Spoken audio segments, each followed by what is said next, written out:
Two Jack Bros. Two Jack Bros.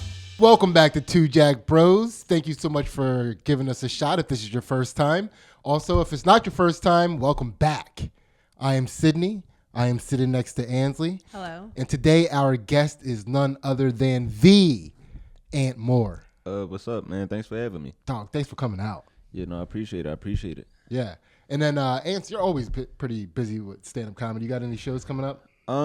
This will be out in like a couple weeks. Do I have any shows coming up?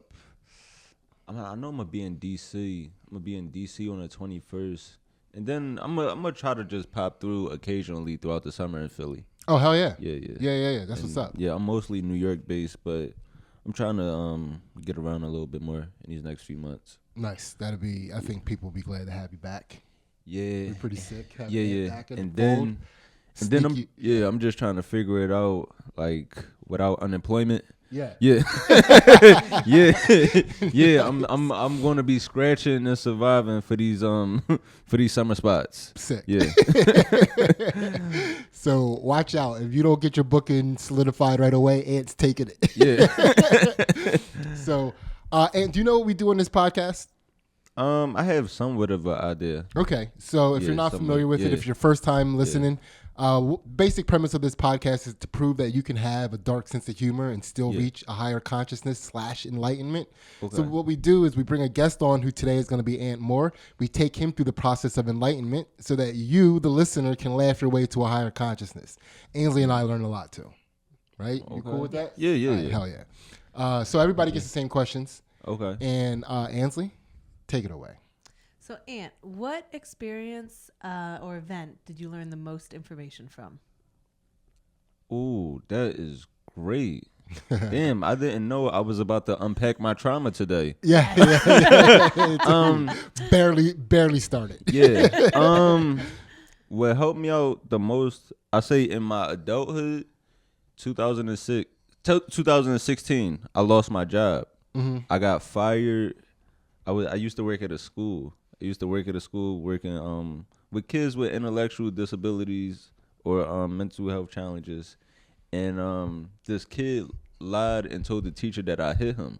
Oh, wow. Because, in schools, there's a lot of turnaround with, like, new principals and staff coming in and Did out. you flinch at him? So, did you even? No, that's the thing. Yeah. It was like, I wasn't even alone with him. Yeah. Like, it was a teacher in the classroom with me. He was, like, eating animal crackers, throwing them at other students. So I took the animal crackers away. But then later in the day, he lied and told the principal that I hit him. And this was like the first week of a new school year. Like, I worked at the school previous year. Yeah. But this principal, she really didn't know me or this kid. So she just took his word and, like, sent me home. So, and like, I'm trying to She treated you like a student. Right, yeah. And I'm trying to figure out what happened because for a while, they weren't telling me why they sent me home. Yeah. And then when they finally got word back, they were like, "Did you hit a student?" I said, "I was with somebody the whole time." So going through that, I was unemployed for about a good 4 months. And that was the toughest time ever, especially like just being broke in New York. Yeah. Yeah. Just trying to figure this out. Like, I thought it was going to be something really fast. I thought I was going to be out of work for like maybe a week, 2 weeks. And this turned into from September until I didn't start working again until after the Christmas break. So, like, I want to say, like mid-January, I started working again. Mid-January. Yeah. And, like, through that, I just learned so much about myself as far as, like, being patient, having to perform with all of this going on. Because it's like I still, with being broke and stressing about my job situation, I still had to turn the switch off and be funny on stage. Yeah. Which is like a lot of people don't take into account what comedians go through just in our regular life. Yeah. And it's so frustrating where people will say, like, I used to get into this with my girl. Like, she would think like I'm always just having fun at comedy.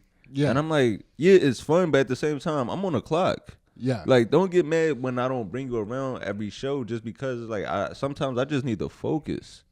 So yeah, and that's a tough thing to focus through. I mean, because when you said people don't realize what comedians go through to like get on stage and to be all happy and giving out the laughs on stage, it's like you're having a good time too. So you're on stage, you're being boosted up for the amount of time that you're on stage, right? And then you get the light, you get off stage, right? And everybody else is still feeling good, right? And then you're like, I ain't even hit that kid, right? Yeah, right, exactly. That shit is stressful, right? Yeah. So I say that was one of the most toughest things I had to go through. That, and also was really helped me out a lot lately. You know, I do a lot of colleges in the like just middle America states like Missouri, Iowa, places like that, where I might fly into the capital, but when I land, I might have a 3 or 4 hour drive. Yeah. So performing at these colleges, and I say in the past 2-3 years,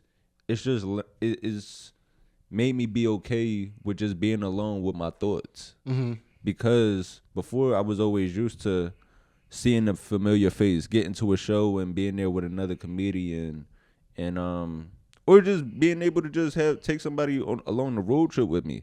Yeah. Whereas like now, I have to learn how to adapt on the fly.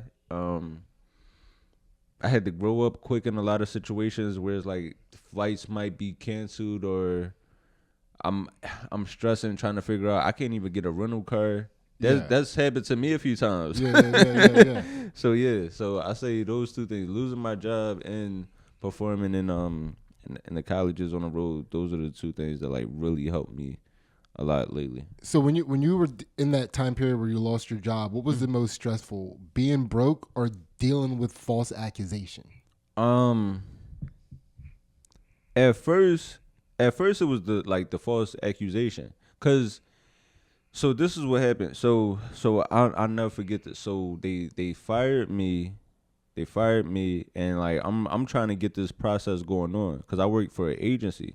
So the school. So like I was still a employee of the agency, but I just couldn't work that school. They let me go. So I'm talking to the person the supervisor for the agency, like, hey, can you just send me to another school while this is going on? And they were like, no, we can't have you until this investigation is over. But it seemed like it wasn't moving forward. So I emailed the principal. I said, like, nicely typed email. Yeah. I don't know what's going on, but can we get this process moving forward? Because I need to have another job. Like that was the gist of what I was saying. Like I said it in a better way, but I'm like let's start this process now because I know I didn't do anything wrong. So I need to be able to work. You don't want me here, that's fine, but I need to work somewhere else.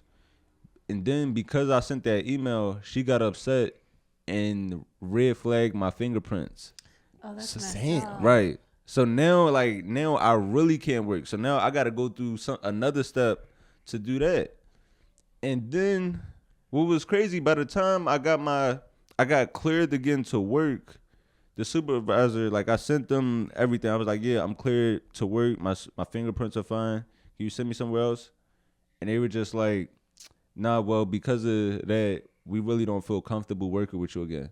It's like, what the, like, it's like, what made you, like, why'd you make me go through this whole time? I could have been just went to another agency. Yeah. So yeah, that was, that's a wild situation because that kid, he makes that decision to falsely accuse you of hitting him. Yeah. You can't work, right? Right. And did that get him his animal crackers back? Right. And then, do you know what I mean? Right. This is over animal crackers, right. dog? Yeah. Right. Yeah. And it's a shame because I know those kids.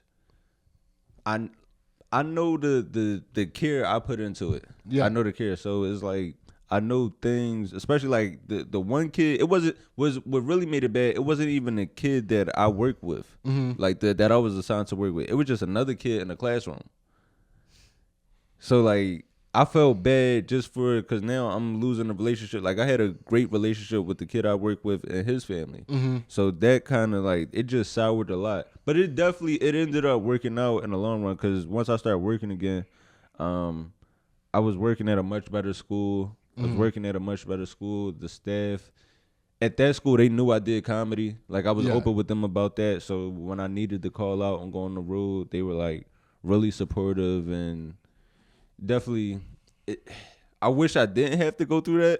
Yeah, for sure. But in hindsight, it definitely made me a lot stronger. If you saw that kid walking down the street in New York City, is it on site? I just like now I feel like I should get my hit in. Yeah. Yeah, I feel like at that point I earned it. Yeah. Yeah. Dog, that would be. Yeah. At least throw a box of animal Right, crackers yeah. at him or Right, something. yeah. It's like- Yeah.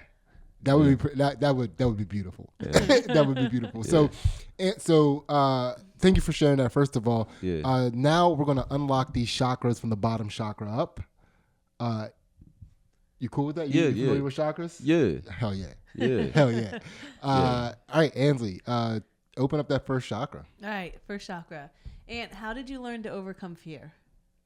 How did I learn to overcome fear? I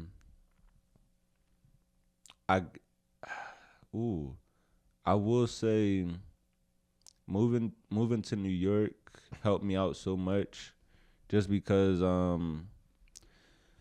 so I had a relationship in college, a great girl, but I was just a terrible boyfriend. I was just terrible, and like she had a great family, came from money, and so I never really had to struggle with her. Because I always knew she was going to be there to help me. Like, if I was like, hey, I need some gas money to go to the show, or I need something for this, I know she will always be there.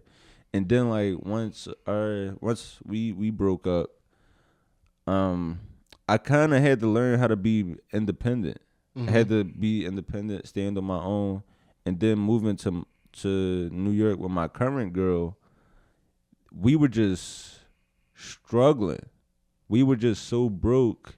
But then it gets to the point where it's like, I was just like, it can't get any worse than this. Yeah. So I think that's what helped me out a lot. Once you see how bad things can get, especially like with like my first year in New York, I'm broke.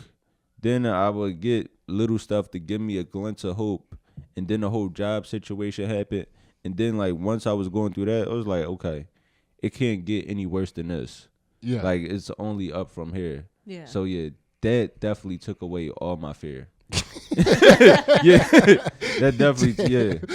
It's funny that you got so broke you ain't scared no more. Right, yeah. It, like, I'm telling you, being broke taught me to, like, it's like, and I think that's why the New York comedy scene makes you so tougher, because it's like you learn to just not care. Yeah. It's like, I'm here struggling. I don't even care if you laugh or not. I'm going to get through the set. Yeah. Yeah, so that helped me out. And then also, one of my first college gigs, this was the craziest thing. So I'm so hyped to go on the road. I'm performing at this real small town in Missouri. So I had to take like 2 flights. It was like 2 flights and then like a half-hour drive from the airport to the school. So I'm flying to Chicago, but my first flight is just super delayed. So it makes me miss my layover.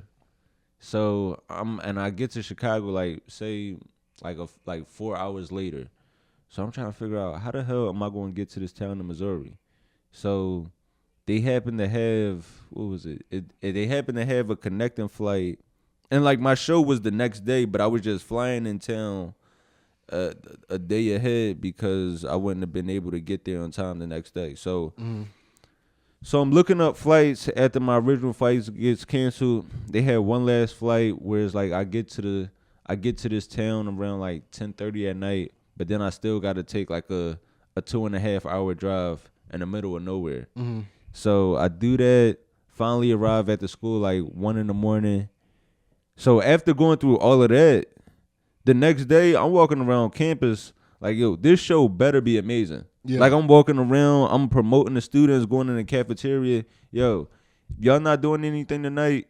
Come out to this comedy show. And these are things where I wouldn't have had this confidence years ago to just start speaking of random people outside of me being on stage. Yeah. I feel like when I'm on stage, that's kind of like my safe haven. Mm-hmm.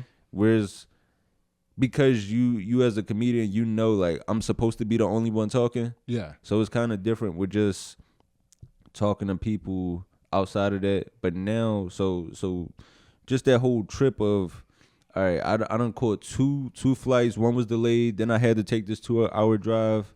We gonna make this happen. Yeah. And then, so that show was amazing, right?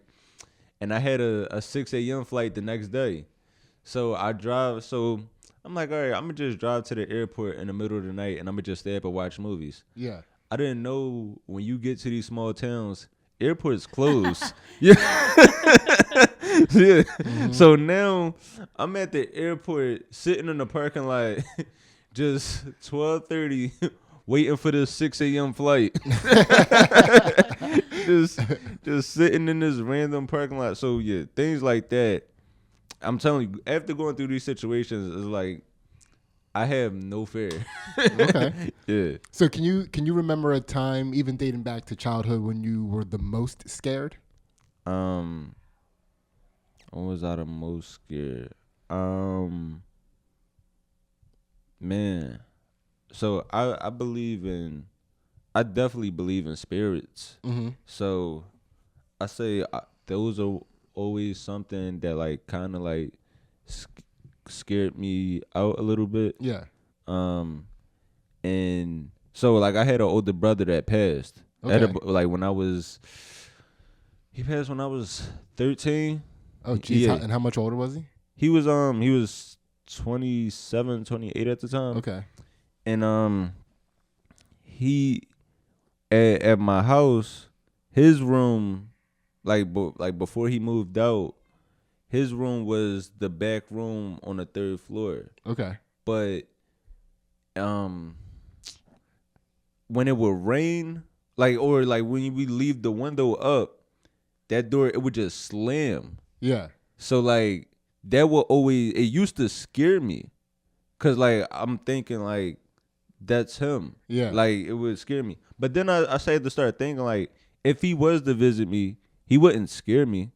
Yeah. Like it would like be a visit out of like love and to protect me. So things like that changed my perspective about if I was to come across like a spirit or something like that. That is a wild thing that the assumption is that if a spirit does come back, they're coming back to fuck you up. Right, yeah. Right. Right. Yeah, that's a wild. Yeah. Yeah, yeah. Dude, I feel like there's a bunch of spirits like up there wherever they go after they come down here and deal with people, looking down like, dude, I ain't even hit him. I don't know why he's saying that. Right. Yeah. Right, yeah. Yeah, there's Yeah. no good way for Definitely them to, like, got to introduce come back and themselves. visit that kid. Yeah. Yeah. Yeah. Yeah. So yeah, that was one. Yeah, I used to always be scared of spirits as kids, even because like staying with my grandmom, I used to watch a lot of unsolved mysteries. Yeah. Yeah, I couldn't do that. Yeah. When I was a kid. Yeah. It was like, I'll come back later when they get solved. Yeah. To let me know when they get solved. I watch solved mysteries. Yeah. Wrap this up for me. All right. Yeah, so that's the fear chakra unlocked. Yeah. All right, Ansley, let's move this along. All right. So, Ant, this segment's called My Bad. So, it's a chance for you to apologize to a person, place, or thing that you may have done wrong in order to set your karma back to neutral. Wow. We just got done doing Ant's Patreon episode, and man, it was a good time. Great time. And Ant, did you have a good time on the Patreon? I had a blast. Yeah, I mean, it was so fun. Yeah. Yeah. $1 Yeah. gets you all of our Patreon content. Not only the counter to this podcast that you're watching right now, where we enlighten Ant's shadow self, but man, it's so fun. But you also get our fight commentary and analysis that we do on Ansley's jiu-jitsu matches, which are all going to be up this week, and some comedy stuff that we put up there when Tim Butterly, Matt McCusker, and I, when we do stuff, sometimes I put up clips and of that up here. So yeah, check that out. $1 gets you all of our content. And now we are going to get back to this episode and find out who or what Ant Moore has to apologize to. I don't know. The one person I always just want to apologize to, was like I said, like my college. I mean, yeah, my college girl, because we were together from like when I was in high school up until like my senior year of college. Oh, You wow. guys went to college together? Or you No, went we went to different schools, but not too far apart. Gotcha. But I was terrible. I was just a terrible boyfriend. Just getting caught up in attention from other girls. Sure. And like she was so great to me, her family was so welcoming to me, and like she just deserved so much more from me. And I remember the last time I saw her, which like I'm glad that like we had a real bad breakup to the point where like for a minute like we got together through one of my best friends from high school.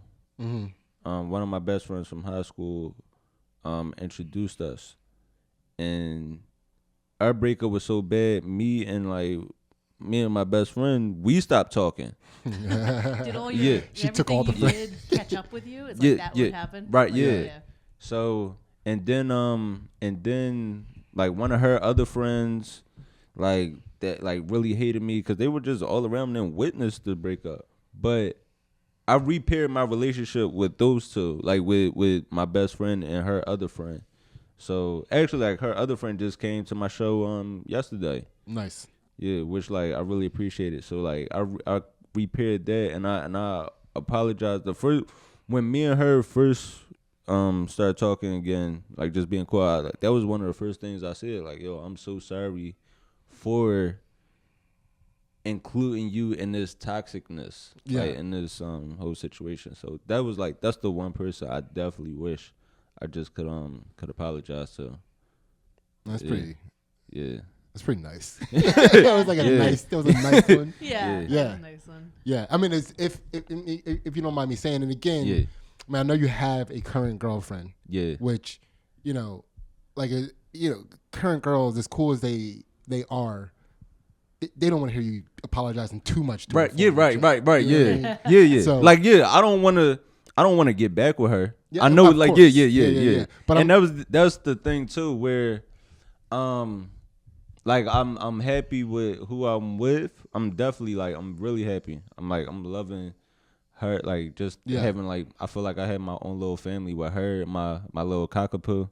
Yeah. Yeah. So I'm definitely happy, but I just wish I could say like in hindsight, 'cause when we broke up, I was I was like 21. Mm-hmm.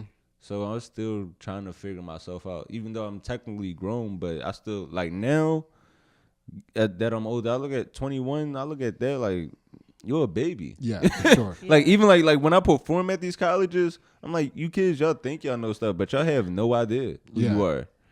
Now, is there a specific it other than just a general apology for being, a terrible boyfriend? Like, is there anything specific like? Or less vague that you want to apologize for to get to like really wipe the slate clean, at least for yourself? I mean, whether or not she hears this is one thing, but like saying it is, gets it off your chest. No, I guess just like in that situation or just any or just any in that situation I just say for more so taking things for granted. Okay. Just taking things for granted and not appreciating it. Anything else? That's really it, honestly. Yeah, dog. Yeah. I'm not trying to have you incriminate yourself, dog. You get you get one. People. Right, yeah. You get one. Right. Yeah. Yeah. Thank you definitely thank you for that. I mean, that's definitely a pelvis chakra unlocked. Yeah. Ansley, take it away. The next ant is your gut chakra. How do you move through disappointment, specifically when you're disappointed in yourself? How do I move through disappointment? I just try to move on and try to get back. I guess for me, so disappointment for me could be really the only thing that gets me disappointed is like having a bad set or not landing something that I wanted, like an audition or something like that. And I just get through it, but I can't wait to get back to the next one. Yeah. So like if I bomb, I'm like, I can't wait to get on stage again. Like I most of the time, like if I have a bad set, one, I get happy because I'm like, okay, I know I'm not going to bomb back to back. Yeah. Like, yeah. Yeah. You usually don't do that. So if I like have a bad set, I'm like, all right, I got to find another set to wash this off me. Yeah. Yeah. So yeah, that's one way. I just try to keep it moving forward, and I try to have a short-term memory. Yeah. When it comes to things like that. And also just appreciating the growth that I've had now. So Yeah. like I would get disappointed. I was just thinking about this. I was getting disappointed of not having certain things in my career, but then I had to look. I'm like, I'm in a better position than I was a year ago or 2 years ago. Yeah. So it's like I just have to be thankful of things I do have. That is. I feel like every year as a comedian, you kind of have to remind yourself that, because you do kind of you'll get a little bit better from the position you were in the year before. Right. And then you'll have that position for like a year, and then you're like, nothing else has happened. Right. Yeah. You know what I mean? You're like, yeah. Then you stop appreciating what you just had worked so hard for because you're not getting the next thing. Right. Yeah. You know, that's really easy to do that. Yeah, because even so, a few months ago, I taped this thing for HBO. I taped this show with Bomani Jones. I did a small segment, and I was thinking about it. I'm like, I keep belittling my achievements because of past disappointment. Yeah. Whereas like, no, I need to take this in and appreciate it. It's like I've accomplished something, and this is something that I didn't have a few months ago or a year ago. So I can't just look at it all the time as like, oh, this is something small. Yeah. Even if it is, it's like, it's still something. It's still a notch that progress is being made. Yeah, I feel and like that's a balance between like moving through disappointment because you're like, well, there's another one, I'll get to the next one, but like you kind of start doing that with your successes too. You're like, okay, well, there's something, like you look Right. ahead and like taking that time to stop and really be like really be proud of yourself Right. is important too. you also too, it's like you're looking at it from the inside looking in, because even for like, I'm in comedy and I'm seeing, like, I'm turning on MTV, I see you sitting on a couch talking to people. I'm like, oh shit, that's it. You know, and it's Right. a big deal to me, Right. like, to see you on there. So like, no matter how small that is Right. to you, like the people around you are like loving that shit. Right. Yeah. You know Yeah. what I Yeah. mean? It's like, it's cool. So I like to ask people this question in this segment. Like, do you have a memory from either sports or did you do theater growing up where you had a big disappointment that you had to move through? Yeah. I remember when I got cut. So I played for the basketball team freshman year at my school. I played freshman year, and like the first half of the year, I would have moments where I just wasn't scoring. Yeah. I wasn't the primary ball handler. Like Yeah. I was like more the off guard. So but then the second half, that's when I really started finding my groove, just learning how to find my spots and where to score and things like that. Just really figuring myself out on the court. And then like I came back sophomore year, I came back better. Yeah.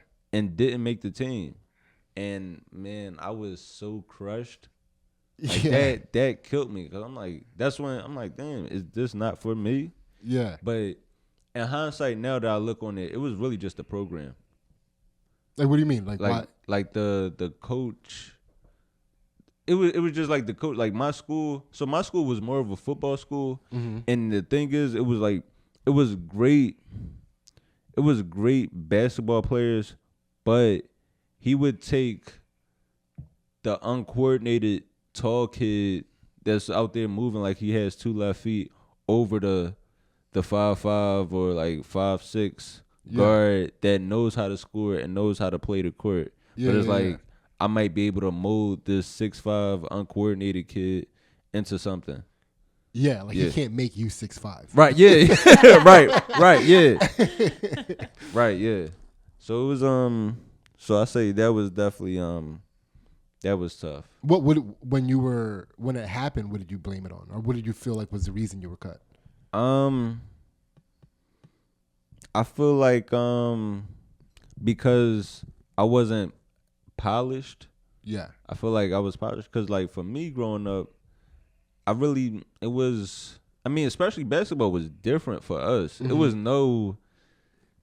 even like it wasn't no YouTube. Yeah, No watching highlights or drills on how to get better.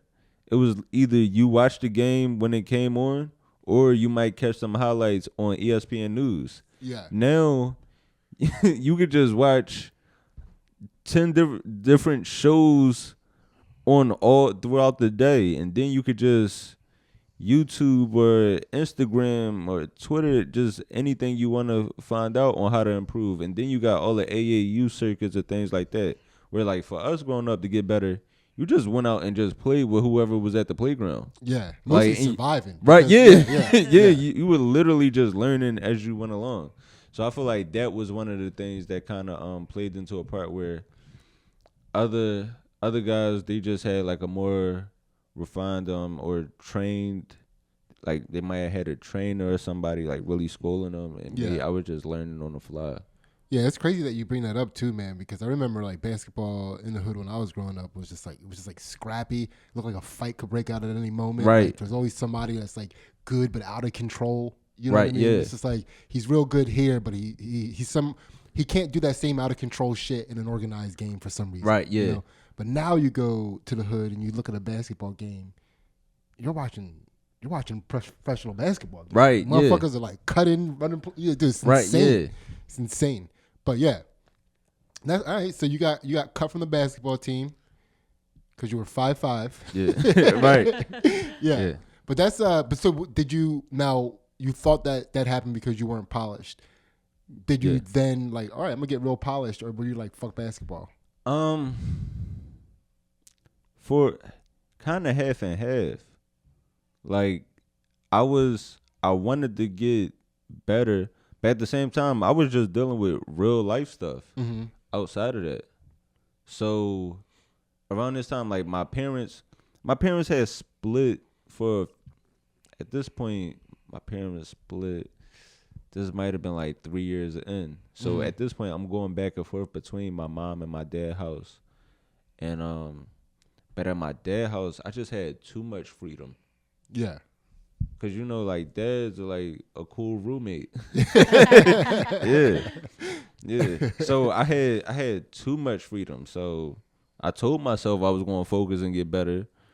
I'm like, man, I'm about to just order some chicken fingers and play Grand Theft Auto. Yeah. Yeah, that's sick. Yeah. Yeah. All right. Well, that's definitely a gut chakra unlocked. Yeah. Ansley, keep it moving. All right, Ant, this is your heart chakra. What have you learned from grief? What have I learned from grief? Ooh, appreciating every moment with that person. Yeah. Cause I used to tell my little sister about this all the time. Cause my little sister me and my sister are 15 years apart. Oh wow. Wow. Yeah. So yeah, you and your brother that passed were 14 years apart. Yeah. Well, like, so my brother that passed, he wasn't. Yeah. He wasn't biological. He was like my foster brother. Oh. Okay. But so my parents, my mom and dad, when they were together, they had a few foster kids, and but I consider him my real brother because Of he was course. living with them before me. Yeah. He was living in a house before me, and like he lived there up until I was probably like 5, and then moved out. But but even like his kids, I consider them like that's my niece and my nephew. Mm-hmm. Were your parents they just like were compassionate people that wanted to help kids that needed it? My dad used to work at this place right off of Ridge Ave. I think it might still be there. It's called Northern Homes, and it was like kind of like think like a group home or for foster, well, just for kids in tough situations. And you got cool with a few of the kids and like just wanted to like really help them out and took a few in. Yeah. Yeah. And so I'm 29. My sister, she just turned 15. Mm-hmm. She just turned, so I'm about to turn 30 in like 2 months. But we have that gap between us. But her grandma passed at the beginning of the pandemic. Her grandma passed like I want to say May 2020, either May or June 2020. But even before that, like years, I used to always tell her, call your grandma. Like you need to like check on her, talk to her as much as you can. Just like really appreciate that. Because I remember when I was young, when I was in 8th grade, like I lost my grandmom and my brother in the same year, like Oh wow. kind of like back-to-back months. I remember I was part of this program at my school where it was like have you ever you familiar with like POW centers, right? Yeah. So the POW center, they had this thing called the POW challenge. Yeah. Where it was like kind of like a Jeopardy game for every POW center, and just they would quiz you on trivia. So I was part of the team. So on Saturdays at a certain time of the year, we had to go. Me and the other group members, we would all get together to like just practice the trivia to get ready for the competition. And I remember my grandma was at the laundromat and my mom took her something. My mom was like, "Yeah, I gotta go drop something off to her real quick." And I was upset, like I was mad because I wanted to hurry up and get to this challenge. Yeah. And my mom used to always tell me, like, call your grandma, like, check on her. But, you just always think you just always going to have more time. So then, like, my grandma, she passed. Like, and it was just, I did not expect it. It was so out of nowhere. And that moment, she passed. And then 2 months later, my brother passed. And it was just, I just look back on that so much. Like, I just wish I would have just called them and just hugged them and everything so much more. Yeah. So now I try to appreciate every moment. Even, what's crazy? And I try not to think about it like having a dog. Mm-hmm. It's weird because like how much you love your dog, and like I tell my girl this all the time. I wish he could just grow old with me. Yeah. like every day is just amazing. So it's like like having a dog. I just wish he could grow old because like I was walking my dog and this random guy, he just came up to me. He was like, "Man, your dog is like adorable. Like I just love his coat, like because he has like a real brown shiny coat." He was like, "I love his coat," and I was like, "Oh, you have dogs?" And he was like, "Not anymore, man. Like they passed, and it just I don't know if I could deal with that kind of hurt again." Yeah. And he was like, he told me, he was like, "Yo, appreciate that dog." He was like, "That dog is just part of your life, but you're his whole life," and that really hit me. Yeah. That really hit me. So yeah, things like having a dog, losing my grandma and my brother, that it just makes me appreciate every moment with my people. Yeah, it's pretty Yeah. wild to think of. I Yeah. guess what I'm thinking of Yeah. now is like you never know the people in your life who you are more to them than you realize. Right. Yeah. It's which is kind of like the backwards way where it's like, I guess I'm looking at it, it's like, man, I should really let people appreciate me more. I might be their whole thing. Yeah, right. Yeah, but that's pretty. My mind's spinning out thinking about that. Yeah. I feel like I can think about that for hours. Yeah. That's good. That's Yeah. good stuff. Yeah. That's a heart chakra unlocked. I mean, unless there's anything you more wanted to say about that. I mean, like all the follow-up questions, you kind of answered already. Yeah, that's all right, Ansley, keep it moving. All right, we are to the throat chakra. Ant, what is a favorite lie you tell or have told? You get extra karmic points if it's still in rotation. A favorite lie? I say probably my favorite lie is that I'm at a show. Yeah. I either I'm at a show or I'm going to a show. Yeah. I feel like that kind of gets me out of anything I don't want to do.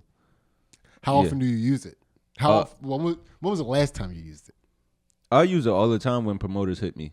Yeah, like if a promoter hits me and I don't, if it's like just so far out the way, if it's like really out the way, if I'm tired or if I have something else to do, or even if I'm just holding off on that date for something else, I might have like I'll just say it just in case.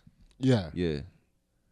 I tell it, like if I'm holding on to a date for something, and somebody asks me to do something, I'll tell them like, listen, I'll say yes, but there is something better I want to do. Right. Yeah. So I just need to let you know, like if that comes up, I'm gonna have to cancel. Right. Oh, okay. And that's happened like 2 or 3. It's come to fruition like 2 or 3 times, and they were like, "Thank you for letting me know ahead of time." Yeah. It's because it's like, right. Yeah. It's crazy.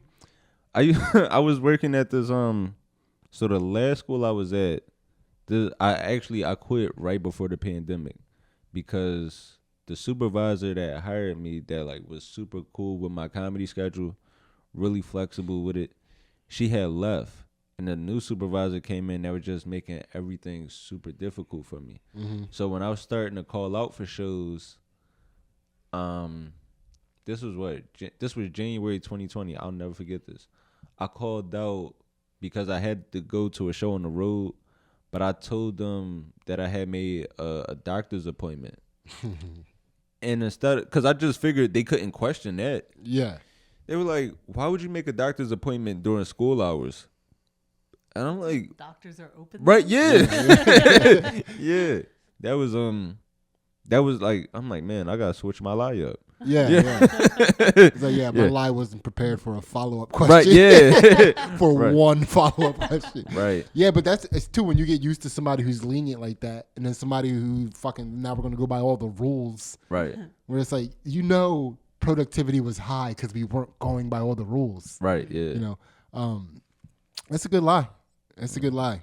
I'm assuming that's currently in rotation. It's not going to go out of rotation anytime soon. Yeah. That's for as long as you do comedy, you got that lie. Right, yeah. Yeah. That's all right. Throat chakra unlocked. Yes. Now we are at the third eye chakra. So we're out of the physical into the metaphysical. So what was something that you always thought of as separate, but as you've gotten older, you've learned that it's really the same? Oh, man. Damn, that's a good question. Something I thought that was separate, but is really the same. I really gotta take my time to think about that one. Yeah, definitely do. I don't know. Can I ask that question back just to see, like, what do you? What has that been for you? So usually when people, I usually try to think of an example that somebody else said. Yeah. On, can you remember one specifically? One that I always think about that comes to my mind is that, like, when you're younger, you think of your friends over here and your family over here. And then as you get older, it's like your friends become really your family. And you realize that, like, blood family, like, sometimes those people aren't the best people. And, like, even though they're blood related to you, they're, Yeah. I guess, matter of fact, now that you say that, it makes me think, you know how, I guess, when I was younger, I might get upset with like a parent. I might get upset with my mom or dad for not doing something for me, or you just you tend to question them or be mad at them. But then as I got older, I started to appreciate, because it's like, when you're a kid, I mean, even as you get older, you still look at them as your hero. But then you take into, like, and I'm sure you probably realize this once you had kids, it's like, wow, they were just another human trying to figure this shit out. Yeah. So yeah, that's what I always think about. Like I'm like, especially now that as I'm getting older, it's like they made their situations look so I feel like they handled it so gracefully without us knowing. Man, that's awesome. Yeah. That's awesome to hear. Yeah. Because that was not my experience at all. Yeah. Yeah. I was like, I had literally the exact opposite experience where I always grew up knowing that these were human people. My mom and my dad were, because like my mom was always fucking up and constantly be like, I'm just a person. I'm just a person. Then when I had kids, right? Yeah. I had kids and it was like, after parenting for a little bit, I'm just like, she could have tried to be a parent a little bit. Like a little bit. It's not that hard. Like she could have made some attempts, you know? Because like my mom was very like it was like her shit still came first. Mm-hmm. You know what I mean? Yeah. It was like, well, I gotta put you just the kids. You just the kids. I'm the head of this house. I come first. It was just like she could have put us first a little bit. But yeah, I get what you're saying though. I've seen people that had good parents. I've seen it. But that's what makes you think is there any one thing that happened to you in adulthood that made you really be like, fuck, my parents were just people and they were crushing it? I say for me, just the whole move, just like moving and starting over, moving and starting over in a new city. Dude, that I will give my mom that. She was good at moving. She was good at starting over. Yeah. She made it look easy. You leave all that garbage fire behind. Yeah, you. she's burned all her bridges and moved on. Dude, I lived in like 11 different homes in the same town. Wow. Yeah. Yeah. So my mom was like burning neighborhoods. Man. And then we're like, all right, we can't go back to that neighborhood for like 8 months. That's crazy. It is crazy. Because like for me, like even though my parents aren't together, my dad's house that he lives in is the same house that I always grew up in. Were your parents graceful through their divorce? Like they kept that? That's when I kind of realized my parents were people. When they I was like a senior in high school, junior senior in high school, and that they got divorced, and it was like, oh, they are a fucking mess. Like no, I guess I say my mom was. Yeah. I say my mom was, my dad, but one thing I do appreciate, like my dad went years without talking to my mom. He went years, which I guess was probably just like tough for him to handle. Just like him, because like especially like older men, mental health and everything. These are new conversations. Yeah. So you weren't really taught how to deal with your feelings and your emotions. But he just called me randomly like not too long. I want to say like maybe like 2 or 3 years ago. Just called me asking for my mom's number. Oh wow. And like just to like apologize. Oh wow. Damn. So I think that was like really dope, and that I appreciated that so much. Whereas like you can still evolve and grow no matter at what age. Yeah, should get him on the show. Yeah.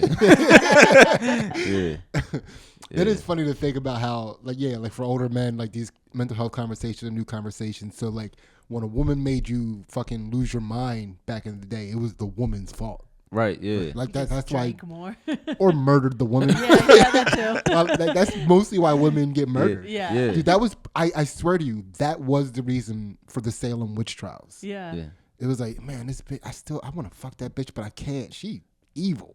She's like, she's gotta go. Yeah. You know? It's crazy because I think about like the Salem witch trials. I always think about like just how the whole process of finding out if they were a witch was just so fucked up. Yeah, when you're like, oh, it's like, you gotta survive being boiled. Yeah. Yeah.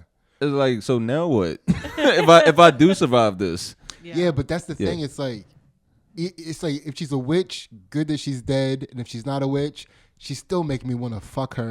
Right, yeah. I can't have that around. I'm trying to have a happy marriage. Right, yeah. This bitch is walking around ruining it for me. It was, men that didn't know how to deal with mental health came up with those rules. Yeah. Yeah. It's, so that, where were we just at? Third eye? Yeah, it was a third eye chakra. Which, and again, great answer that, your parents are just people too. Mm-hmm. It's very important. Make sure you tell that to my kids on the way out. Yeah. It's no, my kids know that I'm people. I know they know. They might think you're something special, but I'm like, nah. I'm peopling hard around this house. So, Ansley, let's do this. The last question. Yeah, we're at the final question. Your crown chakra. And wait, and I didn't even ask. Do you have time to stick around for the Patreon? Yeah. Yeah, hell yeah. All right, so this is a 2-part question. What's one thing you can't give up and why? And what would giving it up mean? Was one thing I can't give up. Games. I'm a real big gamer. I didn't know that. This is my first time hearing I need to stream more. Yeah. I really do need to stream more. But like when I say I'm a big gamer, I could sit and play my game for hours. Yeah. And like just really get lost in it. Like 2K. Oh, and I talk so much shit. Yeah. Yeah, like I love playing 2K, especially just as a big basketball fan. And I really get into it. Like I know the team so well, so I know everybody's spots and how to move with them. So that's one so playing that, and I love single story player games. Okay. So like any zombie game, I'm hooked on. Yeah. Like I'll sit, turn off all the lights, put on my headset, and play Resident Evil, and just have a blast. Yeah. And I like it so much just because I'm in my safe space of my home. Like this is my place where I could just relax. And also, it keeps me out of trouble. It keeps me focused. Yeah. I used to argue with my girl before. This was like years ago. She would say like, "What? You don't ever get tired of playing your game?" I'm like, I could be doing way worse right now. Mm-hmm. like I could, yeah. So the game, I can't. It's just one thing that's like really just peaceful for me, peaceful and relaxing. Yeah. And it is like just my escape from everything else. And also, my dog. I'm telling you, that might you don't understand how much I loved it. I mean, well, yeah. Yeah, we have dogs. Wait, that's your first dog? As a couple, yeah. Oh, okay. Yeah. I was never a dog person. Okay. I was never. I thought I kept putting it off on getting one. I didn't want the dog. She wanted them. If you weren't a dog person, that means you had to grow up thinking some type of way about dog people. Right, yeah. I used to judge dog people a lot. Harshly, right? Yeah. Dude, you're a dog person now. Right. I used to judge people like, how do you let your dog lay on the couch with you? Yeah. Now, me and my dog, like, I don't feel comfortable taking my nap unless I know he's laying on my chest, sleep too. Like I need to know he's not getting into anything, and like we'll just be knocked out for hours together. Yeah, and it's crazy. I saw in DC, this was like a few months ago. Somebody got robbed for their dog. It was like some type of dog with, might have been like a husky or something, but like blue eyes or something like that. But the person robbed them for their dog. And I was thinking about that. Like, if that happened to me, I think I would just have to get shot. Like, I think I can't give up my dog. I look at that like I'm giving up my child. Yeah. You like couldn't watch. Like that person that robbed had to stand there and watch that person walk away with their dog. Right, yeah. Like, like keep pulling it. The dog keeps trying to turn around and go back. Yeah. And you gotta keep tugging the dog away. Yeah. Yeah, man, that's also a funny thing to think about because like maybe I might have to let them take the dog and then just like walk around calling her name and see if I can make right. You know what I mean? Right, yeah. There's just like a funny thing to steal something that could just go back home. Yeah, right, yeah. You know, that's yeah. So what do you think? Giving up either games, I guess both games and your dog. Who would you be without games and a dog? If I gave up my dog. Man, that is like really like my happy place right now. Yeah. I love to just get up, take my dog for a walk. He really changed so much about me in this past year. So when I moved to Jersey in the mid-pandemic, I used to never go outside in my neighborhood. One, just because everything was shut down, and I had no real reason to just walk around the neighborhood. But having him, I've met everybody on my block. I've met so many people in the neighborhood. Everybody knows him now. I found this nice park. It's this nice, peaceful park that I'll just take him and just walk around. He just brought me so much comfort. Yeah. He just definitely brought me so much comfort and peace. And He introduced you to the neighborhood. right, yeah, yeah. He's definitely brought me a lot. So there's no better feeling than him. Like when I come home, he's just super excited. And then also, like when he's tired, he'll just come plop over on me and just like go right to sleep. So yeah, having that in the game, those are like just my real two places of comfort. Okay. Yeah. That's awesome. Is that, Yeah. This is a very wholesome episode. Yeah. Yeah. Yeah. That was it, man. How do you feel? I feel great. Yeah. I feel like I just really opened up. Yeah. Yeah. Hell yeah. Yeah. Yes. So we're gonna hop into the Patreon in a second. And I don't know if I told you guys, but our Patreon is $1, gets you all of our exclusive content, which includes not only the counter to this podcast, which we call Two Jack Bros After Dark, but we also do some fight commentary and analysis on Ansley's jiu-jitsu matches. Haven't done that in a while, but we're definitely gonna be doing it this week. I have the time. Nice. You know, and some comedy stuff we put up there. Be sure to check out Ant in DC if you have a chance to check him out. Or just anywhere you see him doing stand-up comedy. It's definitely going to be worth your time. He's a very good stand-up comedian. Ant, did you have anything you want to say to the people before we get out of here? I don't know. You can follow me on all social media. At all that and more. That's more with 2 O's. And subscribe to this Patreon because I'm gonna talk some shit. Hell yeah. Hell yeah. Yeah, this is where I just get evil. Man, I don't even think he knows, but he knows. Yeah. He doesn't know, but he knows. Yeah. All right. Thank you so much, guys. We love you all, and we're out. Two Jack Bros.